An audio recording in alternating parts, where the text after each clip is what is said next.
What's up, folks? Maximilian here, and welcome back to more Black Ops 2 with Maximilian. Had kind of a break from Blops 2 over the past few days while I was going through the Street Fighter Cross Mega Man newly released game.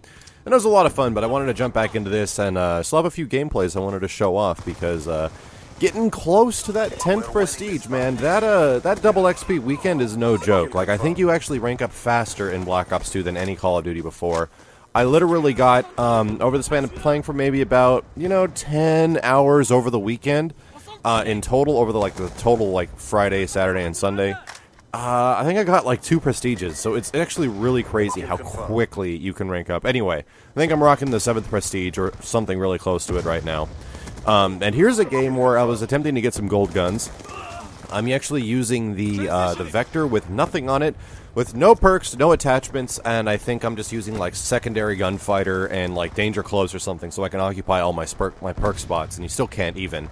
But in order to get gold guns, you have to use the weapon and your perks, or you have to not use weapon and perks and kill guys.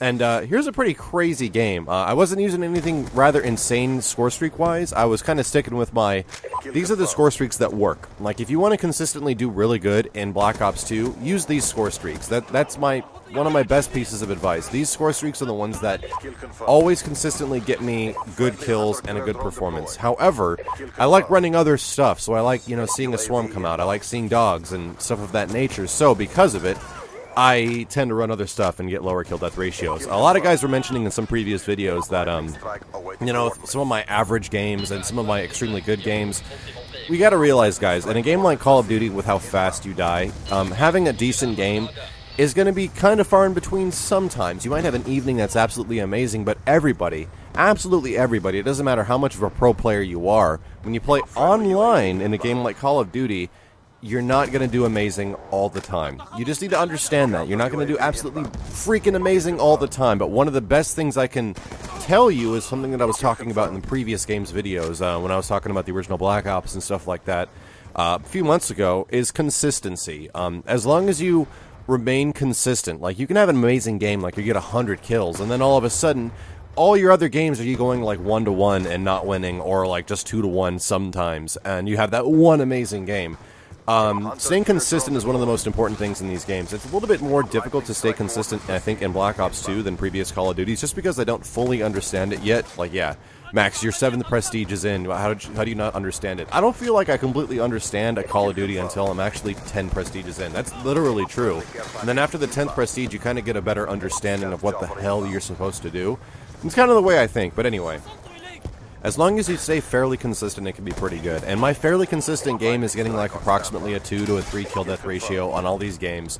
And like I was saying, my kill death is not nearly as good in this one as it is in previous Call of Duties. But I think that was the same way in Modern Warfare 3, where it kind of took me a while to get to the point of which I had an average KD that I had from previous Call of Duty games, which is around a 3 to a 4. And in this one, I'm under that right now, so I have not reached it yet.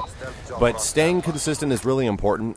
This game is kind of one of those things where I like running these slower score streaks as I like getting score streaks, especially when you know you're going to be running around with a gold weapon and you're not going to have that much of an opportunity to get as many kills as you would like. But in this one, it worked out pretty well, and it's just one of those games where sometimes a lot of people just aren't looking in your direction, and it's just a miracle of chance. Wow, Captain Dude Bro climbing the scaffolding.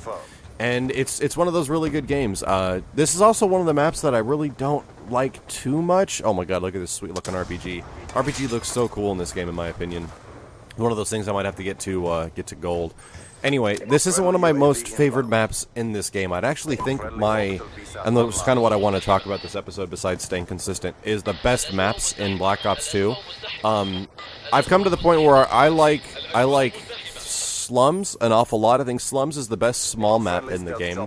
I think Hijacked is a lot of fun. It can be really annoying sometimes, but it can be a lot of fun. I really like Plaza. Like I said earlier, I hated Plaza at first, but it grew on me, and I actually think I do fairly consistent on that map now, and it really makes a lot of sense. And the other one I extremely like is Yemen. Oh man, what's the other? I'm still trying to remember the names of all the maps. I think it's called Overflow. It's the one where it's the totally wrecked city streets. Overflow's really good. I enjoy that map highly, but I've had some real bad games on it, and I've had some real good games on it. and it's just trying to find that balance in between. Here's some example of that crazy spawn logic in this game, dude. These guys literally start popping all around me. It gets a little weird how frequently dudes can just start spawning absolutely everywhere. That's the thing in this game that I also wish they would hopefully tackle, is the spawn logic, or how people spawn around you, because if you guys run something like an orbital V-set and you try to loop orbital V-sets, you'll come into these situations where, since you have the orbital V-set up, you see exactly where the enemy team is spawning, and they're just literally freaking everywhere. It's like they spawn in and around you. It just gets absolutely tediously crazy. Check this out.